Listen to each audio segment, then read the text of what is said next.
pada turun. Panasnya sudah nyampe sini. Semburan dari pipa Pertamina masih keluar.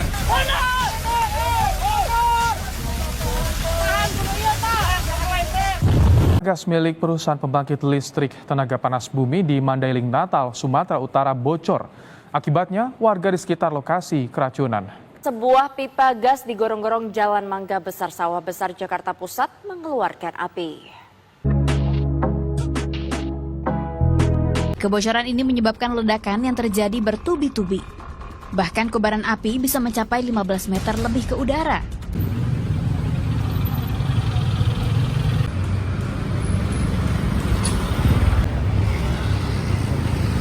Kemarin cobain fondasi sampai angkat.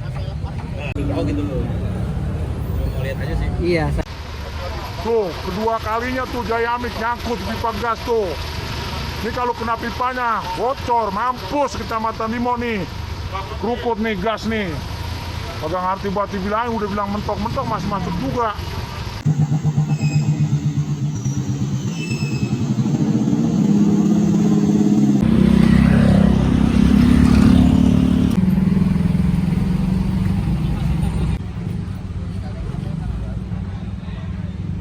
Saudara, gitu. Udah foto, bener. Cuman pokoknya kalau ada kacang dikit, pelan-pelan gitu. Bikin palanya aja. Dia makan misalkan sampai bocor mau takut tuh. Takut, tahu semua lah takut. Kita doang. Jadi bahaya Bu ya kalau ditabrak ya. Iya Bang. Jadi kan kalau kita masyarakat begini Pak, kalau ada keluhan-keluhan di masyarakat, ya kita tentunya ngadunya memang sama orang yang kita anggap sebagai bapak kita di atas gitu. Dalam hal ini kami masyarakat Kelurahan Krukut merasa punya bapak di atas ya di Dewan ya Pak Haji Tajudin Tabri gitu. Nah makanya ketika ada 3 kali kejadian dalam 1 tahun terakhir, bayangkan Pak, 3 kali kejadian dalam 1 tahun terakhir, mobil truk dari pihak tol menerobos jalur yang memang sangat dilarang gitu, jalur berbahaya, jalur pipa. Dan kalau pipa itu bocor saja, sedikit bocor saja, ini memang berakibat mengancam nyawa ribuan orang yang ada di sekitar pipa tersebut gitu. Jadi, saya ingin menggiring opini publik bahwa beliau marah bukan tanpa dasar seperti itu ya. Beliau marah bukan tanpa dasar. Beliau marah itu ya jelas, dasarnya jelas karena memang sudah 3 kali pelanggaran beliau marah gitu ya.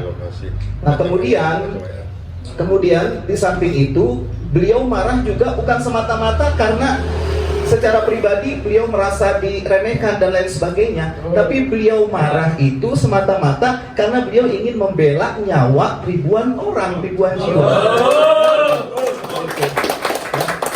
Jadi di sini saya sekali lagi ingin menggiring opini masyarakat ya. Saya ingin menggiring opini masyarakat ya.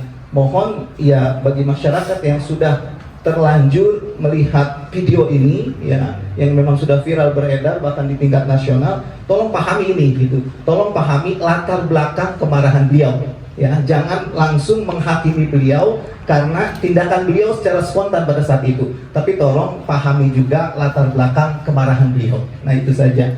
Jadi ya mudah-mudahan ya kita semua bisa belajar dengan kejadian ini. Ber-AC di atas sama truk yang ukuran 2 meter. 2 meter lah diganti lah, dia akan melintas di kasih itu bukan dekat sini karena. Jadi dengan sendirinya dia sebagai wakil rakyat memperhatikan wilayahnya lah, terutama dia kan berada di wilayah sini. Jadi bukan semena-mena dia mengarogankan diri, tapi mereka membela hak rakyat. Jadi iya untuk perhatian. Jadi bukan dia arogansi atau ini, tapi dia membela rakyat. Karena itu barangkali yang perlu diperhatikan. Semoga klarifikasi ini bisa memberikan dampak yang lebih baik. Jadi sebagai perwakilan warga di sini ya mendukung sebenarnya kegiatan dia karena dia bukan hanya semata-mata pribadi tapi dia mewakilkan atas nama rakyat di sini atau warga di wilayah sini. Mobil molen itu kan tuh nyaruk tuh mobil ini tol. Kalau istilahnya dia sampai ketarik, ya habis orang kampung semuanya. Iya. Kalau meledak itu? Ya iya kan ini gas itu paling gede-gedenya ini pusat. Iya, hanya ini sebagai dipakai, nggak boleh dimanfaatin digunain. Bikin rumah, orang nabun, istilahnya dia nggak boleh. Makanya dilarang seperti ini pertamina. Berarti kalau ini sampai bocor ketabrak mobil bahaya Pak? Bodoh ya semua, mati orang sini. Mati. Makanya itu kemarin berapa kali mobilnya. Hanya takut ketarik sama mobil. Kalau kata ketarik, waduh orang sini mati semuanya. Jangan gas.